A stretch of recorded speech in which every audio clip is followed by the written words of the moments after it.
Per usual, MacKenzie Gore shoved, but also per usual, the Nationals did not score.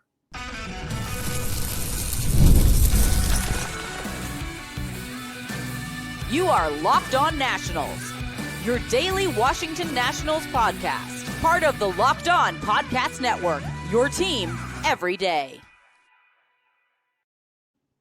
And thank you all for making Locked On Nationals your first listen every single day, as we are free and available wherever you get your podcasts. And of course, I am your host, Ryan Clary. You can catch me over on Twitter at RyanClary11 and as well as our show page at LO_Nationals for all your latest Nationals news and notes. Make sure to check us out over on Twitter. And of course, look up Locked On Nationals, again, wherever you get your podcasts. And later on in today's show, the Nationals have the day off today. Got to talk about the MLB Draft yet again as we kind of are steamrolling our way towards the MLB Draft. The Nationals holding the number 1 overall pick. Who will they be selecting? We're not going to answer that, though.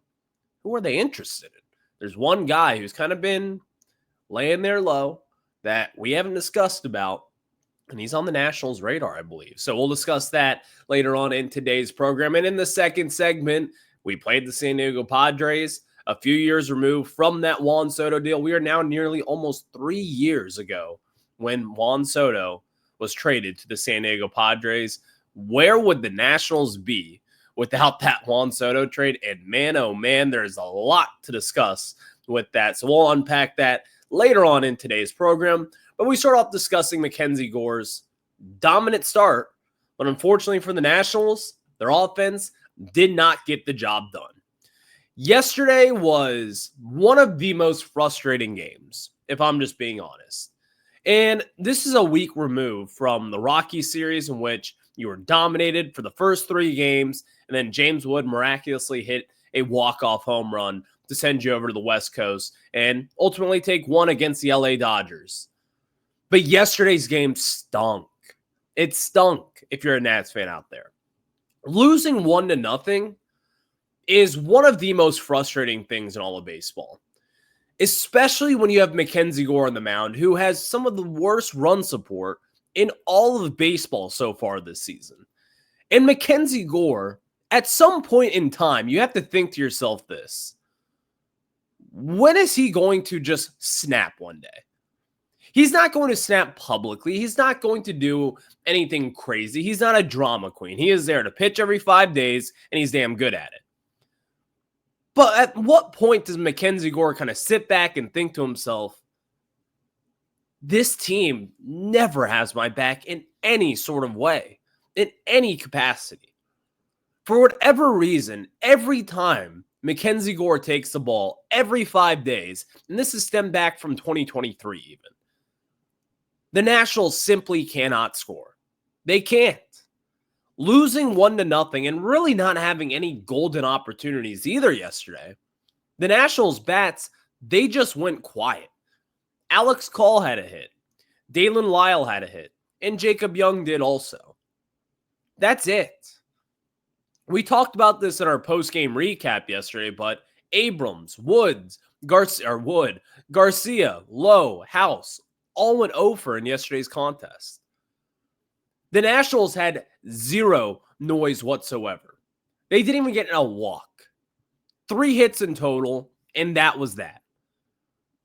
That was a really bad game for the Washington Nationals. And an offense that has been slumping as of recent, it was just everything that you could possibly not wanted with this team, especially with Gore on the mound. But I want to get into this because we talked about this yesterday. And I wanted to see Drew Millis start for MacKenzie Gore. I wanted to see what would happen. And the Nationals did lose 1-0. So with that in mind, the pitching staff was great.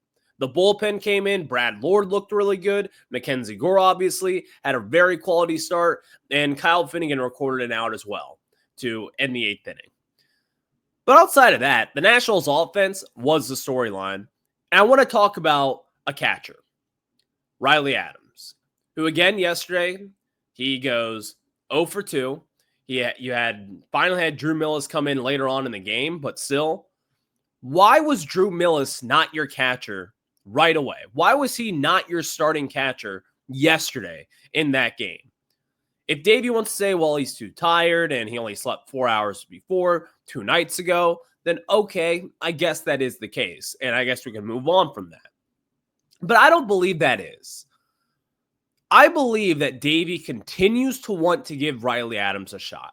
He is a loyal manager. He has proven that over the years. He has shown that he trusts guys, and if they work at it, he's going to continue to trust them. And I respect that a little bit. But also, the results are the results. In yesterday's game, when you only lose 1-0 off the heels of a great MacKenzie Gore start, I'm not blaming Riley Adams for the loss yesterday. But the one error that the Nationals had wasn't an error on the scorecard there, but the one mistake the Nats had ended up costing them a run and ended up the Nationals losing 1-0. That's a game you could easily win if you just have a boop and a blast. That simple.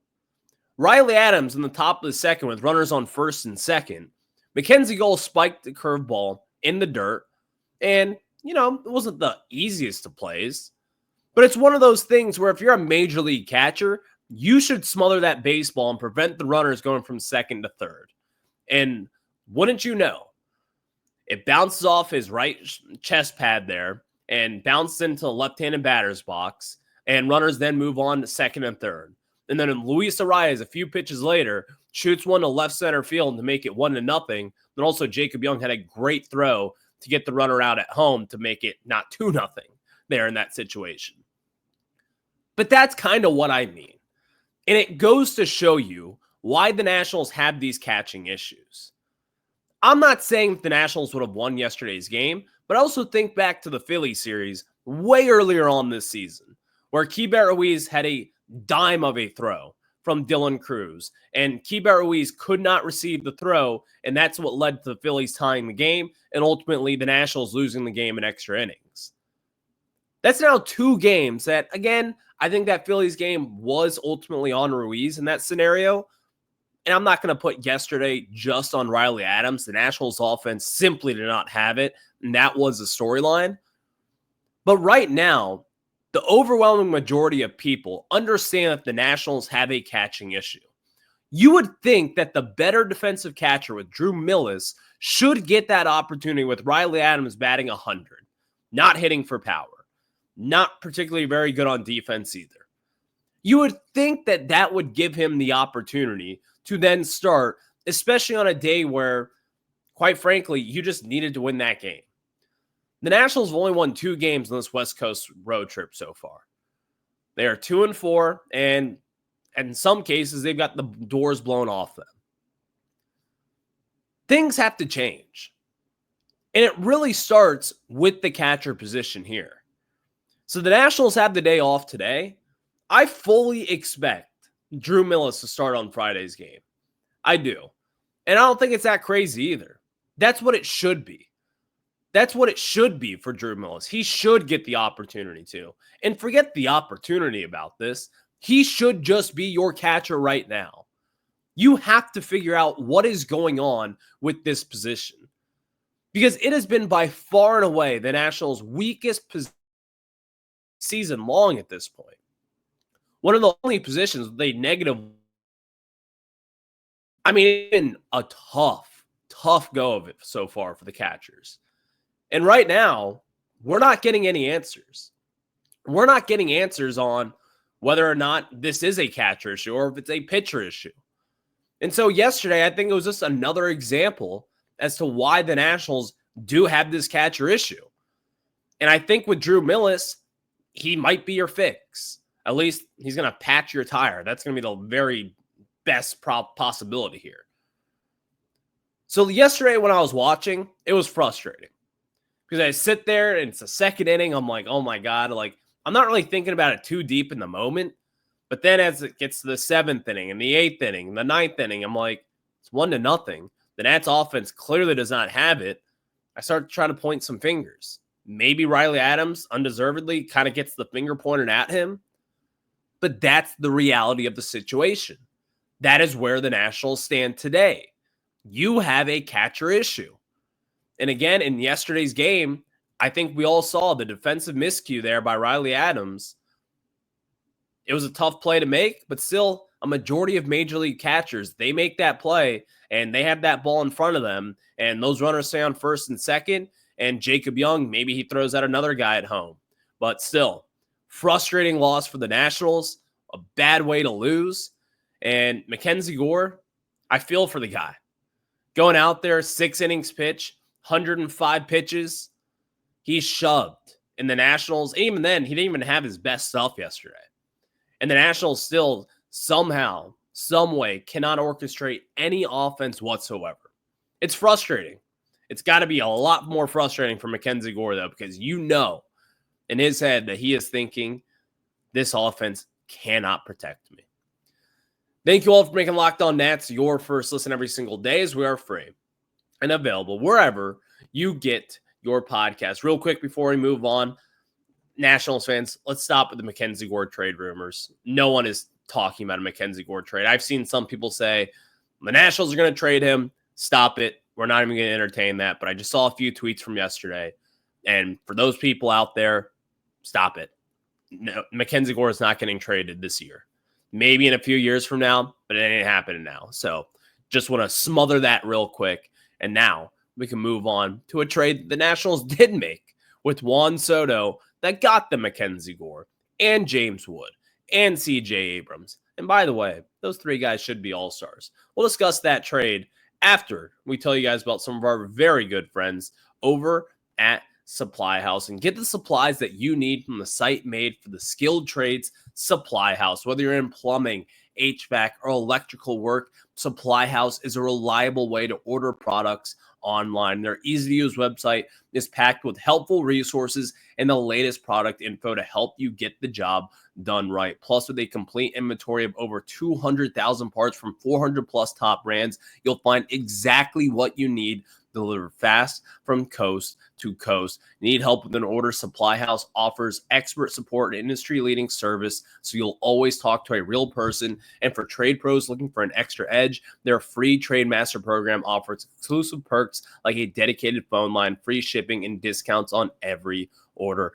Thousands of skilled professionals are already taking advantage, and now it's your turn. So join the Trade Master program today at supplyhouse.com/TM and start ordering plumbing, HVAC, and electrical supplies with just a few clicks. Plus, use promo code SH5 for 5% off your first order. That is supplyhouse.com. Now we jump back into it with the Washington Nationals making that Juan Soto deal. We're talking about it for about a lot of times here, but it's relevant still to this day, because as I was watching yesterday's game, and really as we watch basically nearly every Nationals game at this point, who are the 3 guys that we talk the most about? CJ Abrams, James Wood, MacKenzie Gore. Where are all those guys coming from? The San Diego Padres. How'd they get from the San Diego Padres here to DC? We traded away Juan Soto and Josh Bell, for that matter, also. Where would we be without that Juan Soto deal? Seriously, think about it. With the new way that tanking rules are, the Nationals would not have been able to get these big-time kind of players now. They would not be able to land the number 1 overall pick year after year after year and build up all this top-tier talent. And even if they did, would you trust the Nationals to develop those guys? I can tell you this much. Without that deal, this team would be in a complete, utter mess at this point in time. Genuinely. I mean, I think about it at times, and I'm like, that was the best thing to happen to this organization, was trading away Juan Soto. And let's talk about it. James Wood is an MVP caliber kind of player. I saw someone comment on my YouTube yesterday saying that James Wood is not an MVP caliber player. I don't know what sport you're watching, but I'm watching baseball, and this guy is as good as anyone out there. And the value that he has to the Nationals, where would this offense be today without James Wood? The home run hitting, the really elite defensive left field that he's been playing the last few months here. This guy is one of the most talented players in all of baseball. He hits for average. He hits for power. He gets on base. He draws his walks. He plays defense well. He runs the bases well. He is a 5-tool player. And also, he's a freak of nature athlete. 6'7" and doing all those different things. There's only really 2 guys in baseball that can do the things that James Wood can do. That's Aaron Judge and I guess Shohei Ohtani, who's in a tier of his own at this point. But the way that James Wood plays, and yeah, he wasn't that great this series besides game 1 against the Padres where he hit one off the wall, which should have been a double, but it was a single because it was hit so hard. And also that bomb he hit off the right field foul pole in game 1. The kid is special, and he should be an all-star, and he should be starting in left field in the National League All-Stars. But that's probably not going to be the case. It's a popularity contest, and there's that. Then you get to CJ Abrams, 24-year-old shortstop, still figuring out a little bit defensively, but the numbers he puts up offensively is out of this world. Batting .283 with an .838 OPS. The power is there that a lot of people did not anticipate. We were all talking about him maybe being a 10 home run kind of guy during a season, maybe reaching 15 home runs. But so far, the kid has proven that not only can he hit 20 plus home runs a year, he might be able to reach that 30 home run territory. And the home runs have kind of slowed down from earlier on this season where he was just obliterating the baseball. But I could easily see him in the next few seasons reaching 25 to 30 home runs. And last season, we saw him hit 20 home runs, even after a very slow second half of 2024. Abrams is an all-star, as he was last year, and he makes the flashy plays. Is he a long-term shortstop for this team? I'm not 100% sold on that. You could tell me that they're going to move him to center field or right field. Who knows at this point? And I would probably say, you know what? That might be right for Abrams. But one thing is certainly for sure is that this guy is an all-star caliber player. And I think at times he puts himself in an MVP conversation. He has got the talent to be a very, very good long-term player. And you think to yourself, would you make that trade knowing what James Wood and CJ Abrams are today? If I'm Mike Rizzo and I'm back to that 2022 deadline, and I think to myself, let's just say you knew that James Wood was going to be a superstar and you knew that CJ Abrams would be a star also. Would you make that Juan Soto trade right then and there for those 2 guys? I would. Because again, this team needed talent. And to get yourself an MVP caliber kind of player with James Wood, check. To get yourself a all-star shortstop with CJ Abrams, check. Those 2 players are more valuable than Juan Soto in itself. It is, according to WAR and all the other metrics you want to check. These 2 guys by themselves are tremendous. And then on top of that trade, you get an ace with MacKenzie Gore. MacKenzie Gore, again, just proves to be the number 1 starter for the Nationals, and not just for the Nationals. A question that we tried to tackle all offseason long was, can MacKenzie Gore be an ace on a good team? Can he be the guy that you hand over Game 7 of the World Series? Do you want MacKenzie Gore on the mound? And the answer is yes, you do. He has answered to that correctly so far this season. He has been incredible for the Nationals, and he continues to be one of the top pitchers in the National League in the first half of this season. He has been incredible. To think that we got those 3 guys in that trade is incredible. And not even to mention Harley and Susanna, who is a freak talent, who throws 100 miles per hour as a 20-year-old. And yeah, he's hurt right now, but he should be coming back relatively soon here. To think you also have him, and he might be a unicorn of a starter when he gets up to the majors. We might be talking about him being a top line kind of starter. And if not, then you're going to be talking about him being an all-star caliber closer. That's the kind of stuff that Harley and Susanna has. He's got a nasty slider that touches 90. He's got a fastball that can touch 103. He is different also. And then, again, another former first-round pick with Robert Hassel III, someone who has struggled with injuries. We've seen him up in the majors, though, and he had some really bright moments here, especially defensively speaking. and he belongs in the majors. He just needs some extra seasoning down in the minors. Where would this team be without that deal today? I can tell you this. It would be pretty bad. Pretty bad. I would think that the Nationals would probably have made more savvy moves. They probably would have already moved off of Kyle Finnegan and retained him. You probably would have drafted a little bit differently. You probably wouldn't have taken Seaver King at number 10 last year. You probably would have taken someone who's a little bit more pro-ready. But you would have Brady House. He'd be in the majors. That'd be a lot of fun to talk about, and we have talked about him a lot so far. He's fun. You'd have Luke Dickerson down in your minor leagues. He's a lot of fun. But you would not have your star shortstop with Abrams. You would not have your superstar outfielder with James Wood. And you wouldn't have your ace with MacKenzie Gore. This team would quite literally be the Colorado Rockies.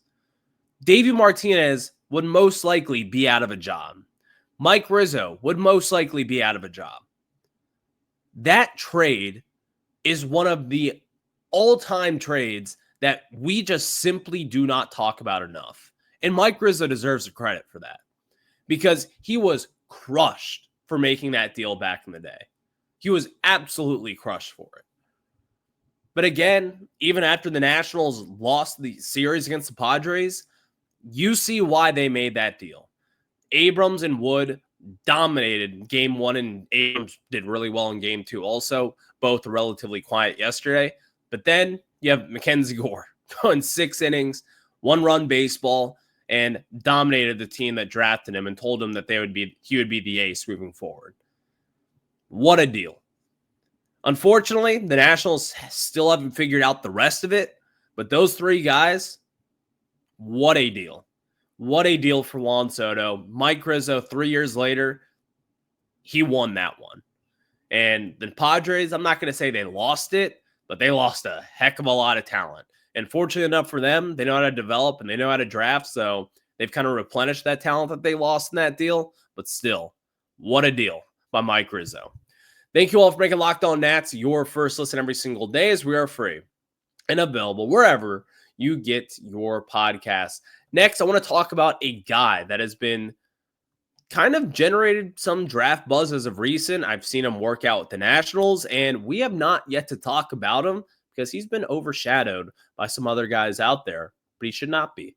We'll discuss that after we tell you about our friends over at FanDuel. And summer sports are in full swing, and whether you're all about baseball under the lights, golf on the green, or high-stakes soccer action, FanDuel is the best way to make every game even more exciting. And you're already following the action. Why not make a little bit more money while doing that? And with FanDuel, you can get on the game while your friends are getting sunburned at the beach. And I've been using FanDuel nearly every single day to get a home run bet. And at times, it has worked. On Monday night, at a James Wood home run, yes, that cashed. And while I watch my Nationals, it makes it a lot more fun. And then you can place a same game parlay. Like, for instance, yesterday, if you had MacKenzie Gore on the under for strikeouts, and you also had a Padres money line win, you won your bet. So while you watch your games, you can also make some money and have a little fun. So if you're new to FanDuel, new customers can bet just $5 and get $150 in bonus bets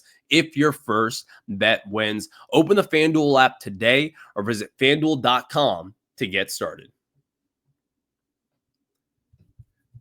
Thank you all for making Locked On Nationals your first listen every single day, as we are free and available wherever you get your podcast. So the Nationals, again, we are steamrolling right to the MLB Draft.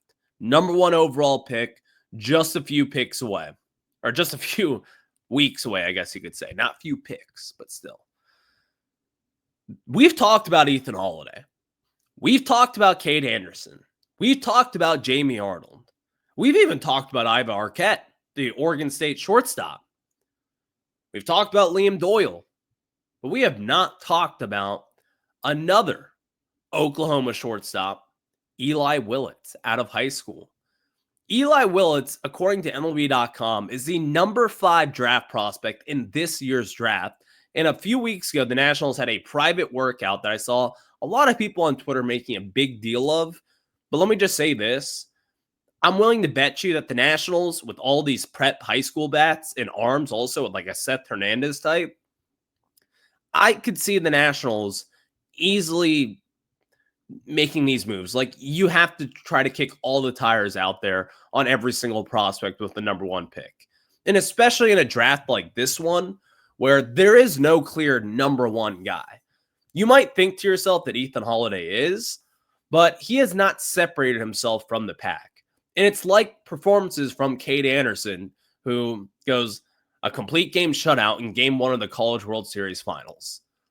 That's a guy who might separate himself, and we could discuss that, which we did a few days ago. But now we'll talk about Eli Willits. I'll be the first one to say this guy has got talent. He clearly has talent. He has a 60 grade hit tool. I think down the line, he's going to have some pop also. He can run. He can play really solid defense over at shortstop, although I've seen some projections move him into the outfield. I think he's 6 at shortstop for now, and he'll probably get developed as a shortstop, kind of similar to what the Nats did with Trey Turner back in the day, but he could easily be an outfielder and be good at it. But I don't want the Nationals to take Eli Willits at this point. And I've seen some scouts really kind of say that Willits might have the highest ceiling between some of these guys.